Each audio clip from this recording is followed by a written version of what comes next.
முதலாவது சபை 2ஆம் அதிகாரம் 1ஆம் வசனத்துல வாசி பாருங்க. அது என்ன சபைன்னு? எபேசு சபை. சரி, அப்ப இது என்ன சபைக்கு எழுதப்பட்டது? இது ஆளுக்கு இல்ல, யாருக்கு? சத்தமா சொல்லுங்க.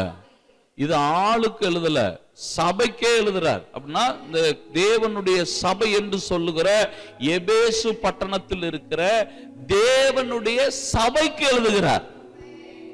அந்த சபையின் தூதனுக்கு சொல்லுகிறார். ஆவியானவர் சொல்றார். சபைக்கு சொல்றாருன்னா என்ன அர்த்தம்? சபைக்கினுடைய தூதனுக்கு சொல்றதா சபைக்கு சொல்றது. ஆமா இல்லைங்களா? என்ன சொல்றார் பாருங்க 2ஆம் வசனம். உன் கிரியைகளையும் உன் பிரயாசத்தையும் உன் பொறுமையையும் நீ பொல்லாதவர்களை சகிக்க கூடாமல் இருக்கிறதையும் அப்போஸ்தலர் அல்லாதவர்கள் தங்களை அப்போஸ்தலர்கள் என்று சொல்லுகிறதை நீ சோதித்து அவர்களை பொய்யர் என்று கண்டறிந்ததையும் பாருங்க. முதல்ல அந்த சபை மக்களை வாழ்த்துகிறார். என்ன வாழ்த்துகிறார்னா, அப்போஸ்தலர் அல்லாதவர்கள் தங்களை அப்போஸ்தலர்கள் என்று சொல்லுகிறத நீ சோதித்து அறிந்து சில விஷயத்தை கண்டுபிடிச்சிருக்கிறேன்றாரு. தேவனுடைய பிள்ளைகள் யாரு, தேவனுடைய பிள்ளைகள் இல்லாதவங்க யாரு, அப்போஸ்தலர்கள் யாரு, அப்போஸ்தலர்கள் அல்லாதவர்கள் யாரு என்பதை நீ கண்டுபிடிச்சிட்டார். சபையை பார்த்து சொல்லுகிறார். சபைக்கு பாராட்டு. எதுக்கு பாராட்டுனா, தேவனை உடையவர்கள் யாரு, தேவன் இல்லாதவர்கள் யார் என்பதை நீ முதல்ல சோதிச்சு பாருன்றார். சபையோட வேலையை பத்தி பேசுகிறார். சபைக்கு பாராட்டுறார். சபை என்பது நாம தான். உங்களை தான் அவர் சொல்றார். நீ முதல்ல சோதிச்சு பார்க்க வேண்டிய விஷயம் எது? அப்போஸ்தலர்கள் தேவனுடைய பிள்ளைகள் யார், தேவனுடைய பிள்ளைகள் இல்லாதவர்கள் யார் என்பதற்குரிய வித்தியாசத்தை நீ சோதித்து கண்டுபிடிச்சுட்டார். நீங்க கண்டுபிடிச்சிட்டீங்களா? தேவனுடைய பிள்ளைகளுக்கும் தேவன் இல்லாதவர்களுக்கும் இருக்கிற தெரியுமா? தெரியுமான்னு கேக்குற. தெரியுங்களா? ஒரு ஆமேன் வரலையே. தெரியும் இல்லாட்டி தெரியாது. தெரியுமா? சோதிச்சு கண்டுபிடிச்சிட்டீங்களா? என்னங்க எப்படி? அவங்க என்ன அதை டெஸ்ட் பண்ணி தான் நீ கண்டுபிடிக்க முடியும். இப்ப சபைக்குள்ளேயே இருக்கலாம், தேவனுடைய பிள்ளைகளாக இருக்கலாம், தேவனுடைய பிள்ளைகள் இல்லாதவர்களாகவும் இருக்கலாம். அப்போஸ்தலர்னு சொல்லலாம், அப்போஸ்தலர் அல்லாதவர்களை போல அவங்க நடக்கலாம். இதை நீ சோதித்து என்ன பண்ணுறாரு? கண்டுபிடிச்ச நான் உன்னை பாராட்டுறேன்.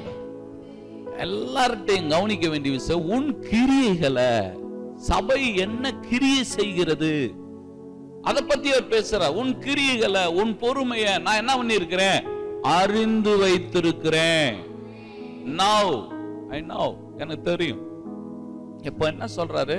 எனக்கு தெரியும் அப்படின்னு முதல்ல பாராட்டிட்டு, அந்த சபையை பாராட்டி பேசிட்டு நல்லா அழகா கண்டுபிடிச்சிட்டப்பா. என்ன கண்டுபிடிச்ச? அப்போஸ்தலர் யாரு, அப்போஸ்தலர் இல்லாதவங்க யாரு, எல்லாம் கண்டுபிடிச்சிட்ட. அடுத்த வார்த்தை சொல்லப்பட்டிருக்கிறது 4ஆம் வசனத்துல வாசி பாருங்க. ஆனாலும் நீ ஆதியில் கொண்டிருந்த அன்பை விட்டாய் என்று உன் பேரில் எனக்கு ஒரு குறை உண்டு. பாத்தீங்களா? சபைய சொல்றாரு. எல்லாத்தையும் கண்டுபிடிச்ச. இன்னார் அப்படி, அன்னார் இப்படி, இவங்க அப்படி, இவங்க இப்படின்னு கண்டுபிடிச்சீங்க. ஆனா சபை எதை விட்டுருச்சு? அன்பை விட்டுருச்சு. யார் மேல இருக்க அன்ப? பாத்தீங்களா? பாத்தீங்களா? மனம் திரும்புதல் அப்படின்னா எபேசு சபைக்கு சொல்றாரு. என்ன மனம் திரும்புதல்? என்னத்தை நீங்க தெரிஞ்சுக்கிட்டு இருக்கீங்க? அவன் இவன் இப்படிப்பட்டவன், அவன் அப்படிப்பட்டவன், இதெல்லாம் தெரிஞ்சுக்கிட்டே ரைட்டு ரைட்டு. ஆனா நீ பாருங்க, நீன்னு சொல்லி செப்பரேட் பண்ணிட்டார். ஆமா இல்லைங்களா? சொல்லுங்க. நீ, நான் சொல்லல, நீன்ட்டார். நீன்னா ஒரு ஆளு, நீங்கள்னா தான் ப்ளூரல். நீன்ட்டார். அப்படின்னா இந்த வசனம் ஒவ்வொரு ஆளுக்கு. நீ ஆதியில் இருக்கிற அன்பை என்ன பண்ணிட்ட? விட்டுட்டேன்ட்டாரு.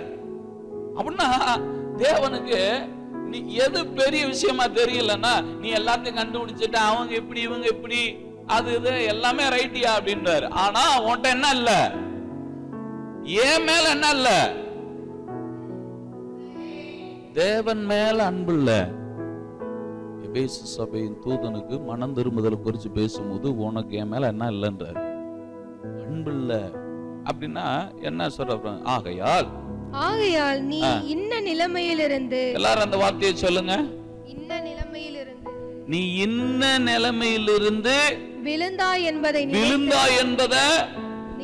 நினைச்சு, என்னது என்ன வார்த்தை? மனம் திரும்பி. அந்த வார்த்தையை சொல்லுங்க எல்லாரும், மனம் திரும்பி. மனம் திரும்புறதுன்னா என்னது? எந்த நிலையில இருந்து நீ விழுந்தன்றத நினைச்சு மனம் திரும்புறது பேர மனம் திரும்புது. மனம் திரும்பிட்டேன்னா என்னது? இயேசுவை ஏத்துக்கிட்ட இல்லையா? நீ எந்த நிலையில இருந்த, உன்னுடைய நிலை என்ன? பாத்தீங்களா? மனம் திரும்புதல் நான் என்ன நினைக்கிறேன், இயேசுவை ஏத்துக்கிட்டீங்க அதாங்க மனம் திரும்புதல் இல்லங்க. எந்த நிலையில் இருந்த இயேசுவை ஏற்றுக்கொள்ளும் பொழுது எப்படி இருந்துச்சு உங்க அன்பு? எப்படி இருந்துச்சு? ஐயோ நான் பாவின்னு கண்டுபிடிச்சிட்டேன் ஏசப்பா, என் பாவத்துக்காக தானே நீங்க செத்தீங்கன்னு சொல்லி தானே அன்பு கூர்ந்து இயேசுவை ஏத்துக்கிட்டீங்க. எப்படி ஏத்துக்கிட்டீங்கன்னு கேட்கிறேன். அப்படி ஏத்துக்கிட்டீங்களா? எப்படி ஏத்துக்கிட்டோம்? அப்ப எப்படி இருந்துச்சு உன் அன்புன்னு கேட்கிறேன். அப்ப எப்படி இருந்துச்சு அன்பு? அப்படியே பொங்கி பொங்கி வரும்.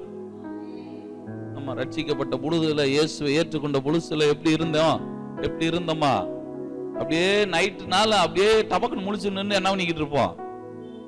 ஜெபம் பண்ணிக்கிட்டு இருப்போம். அப்படியே பைபிள் அப்படியே வாசிக்கிட்டு இருப்போம். ஜெபம்னா அப்படி இருக்கும், அப்படியே நெட்டு முழங்கால்ல இருக்கும், அப்படியே இருக்கும். ஆண்டவருக்கு நீங்க முதல்ல நல்ல டேஸ்டானதை கொடுத்துட்டீங்க. கொடுத்துட்டு இப்ப வெறும் கஞ்சியா கொடுத்தா,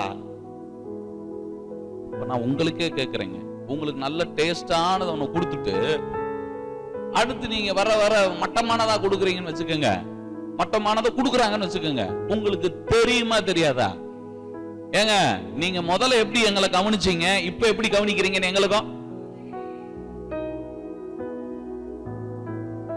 ஆமாவா இல்லைங்களா? வர வர மாமியா பாத்தீங்களா எப்படின்னு? மாமியாருக்கு பேரு